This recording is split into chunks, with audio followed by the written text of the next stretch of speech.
Hey everybody, it's your boy Ralph, back again with another video.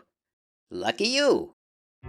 Here at the Ralph Castle, we like to review old weird horror movies, or sometimes new weird horror movies, and we have a secret mission. And that mission is to create the lowest viewed videos with the highest production value. And so far, we're well on track. So let's keep up that streak, everybody. Today's movie is an absolute hidden gem, a blast from the past, a mystery from history, a world premiere from yesteryear. The movie is called White of the Eye, and boy oh boy is this a strange little treat. Full disclaimer, this isn't really a horror movie. It's much more of a thriller, but not like that Michael Jackson thriller. It's more of a, Blue Velvet kind of thriller, I suppose. And I'll get into the David Lynch connection a bit later. Anyhow, let's both of us, you and me, dive in together into this White of the Eye situation. We kick off things in the American Southwest. It's gorgeous, right? A beautiful scenery. I really gotta get back there. You know, people always talk about these overseas vacations. You know, very dramatic, very expensive. But the American landmass is massive. We got pretty much every biome. It's like we're in a video game. And the desert landscapes of the American Southwest are simply not to be missed. Anyhow, I'm getting off track, so let's lift the train and put it back on the track, shall we? We zoom into a shopping center where this lady, in what I can only describe as a fashion don't costume, is walking to her car. Look at that. Purple and yellow swirly sweaters and pink stockings. You know, it was the 80s, people. Did I mention that?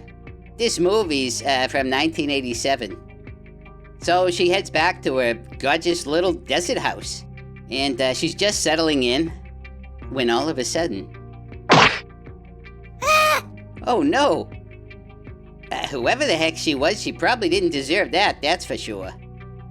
So that's the shocking opening. We immediately slide over to this other house, where we meet this living Cabbage Patch doll over here. That was a little mean. But seriously, I mean, it's kind of uncanny, right? Oh boy. What have I become? Okay, sorry kiddo, she's cute, in her own way. So this little kid, I don't remember her name, I'll just call her the little kid. She's describing to her mother a situation she ran into at school, where she ended up assaulting a fellow student. Now her mother over here is pretty upset by it, naturally, and we get this wonderful exchange. And I'm gonna take a chance and show it to you in its entirety, risking a potential copyright claim, because I think this scene is something worth checking out. Danielle, honey, you can't keep going around stalking people in the back. It's not right. It's stupid. It's antisocial. What's antisocial? Well, do you know what social is? No. Okay. Social's like what we're doing right now, making cookies and talking and laughing, right? Now, antisocial would be if Mommy grabbed your cookie cutter and chopped up all your cookies and threw them on the ground. That's antisocial. As a parent of 3 young skeletons of varying ages, this really struck a nerve with me, No matter how attentive you are, your kids are still gonna screw up a bit here and there. And the instinct is to just talk at them, give them these fatherly lectures or motherly lectures or whatever. And it just goes right through them. All you're gonna do is get big old eye rolls and sour, stinky faces. It's meaningless, it's a waste of time. And I kind of love the mama's approach here. A bit of controlled shock and awe. She's not doing this out of rage, she's doing this to get the message across.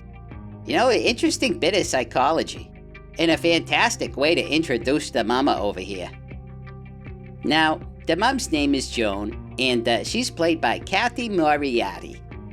Now, Kathy Moriarty sounds like the name of pretty much everyone I went to high school with back in Boston.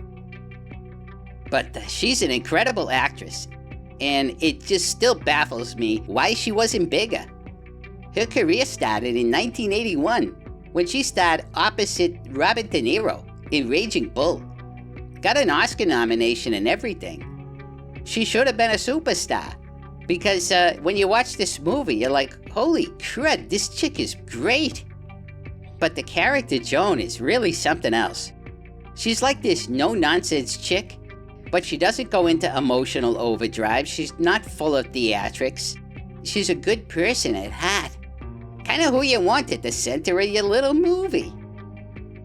And a little bit later, the dad comes home, and his name is Paul, and he's played by David Keith, who's another one of them actors where you're like, why wasn't he bigger? He's got an earthy charm to him, plus, movie star looks. Yeah, what are you gonna do, I suppose? When we first meet them, the chemistry is off the charts. They seem like a great little couple. Super chill, down to earth, running a nice little house. Where you got the mother, and you got the father, and you got the daughter. American dream over here. Now this guy Paul, he does like fancy high-end stereo installs for the richy riches of the community. And he goes to his first job the next day, and he's immediately met by a police officer, played by this guy. He's pretty familiar, but he's a good guy. We'll call him officer friendly. He's not harassing him. He's saying, dude, there was a killing down the street. And they checked the tire tracks, and it turns out it's a very rare fancy tire. And very few people have these tires. But guess who one of the people was? It was our boy Paul. He's kind of a low-key suspect for this murder. And Paul's like, WTF, bro? And, it seems like we're on our way for a by-the-numbers thriller. But then about 15 minutes in, and without any sort of warning, the mood changes. All of a sudden, we see Joan over here with a completely different hairdo, riding in a car with this completely different dude. And we're like, what the heck is going on? Who's this guy? What happened to her hair?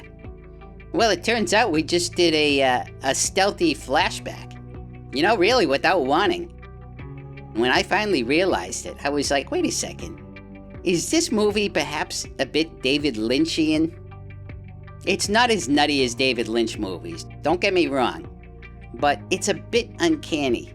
You never quite fully know what's going on, and it's a little bit unsettling. And I thought, oh, look at this guy. Who is this guy? This director is this guy, Donald Cammell, and he's British, and he makes very British movies except for this one. Although technically this is a British movie. British production team, British studio, all that other stuff. Does that matter? Not really. Not really. I don't even know if it's interesting. I never know what to put in these videos. What do you want? You want a lot of cutaways? Here, I'll throw in a cutaway for you.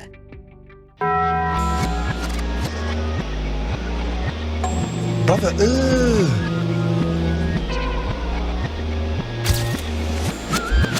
Thank you.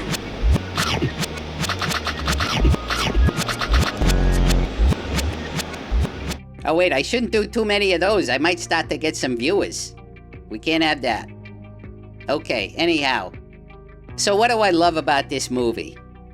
Yeah, I'd say the main thing is the two primary performers. And then you've got this interesting, unsettling filmmaking going on, where it just doesn't play by the normal rules of a thriller of this type. It's just one of those movies you sit down and you think it's just gonna be good enough to pass the time, and then you realize that you've been holding in your bladder for the whole time until it's over, because you really want to see what happens next. That's kind of the highest praise you can give for a movie like this. It makes you forget how full your bladder is. So there you go. Can I put that in star form? Maybe. I'll try. I'm gonna call that 3.5 stars. Alright everybody, that's gonna do it for today's video. Best of wishes and of luck to you and yours and your local community. Take care, everybody. Bye-bye.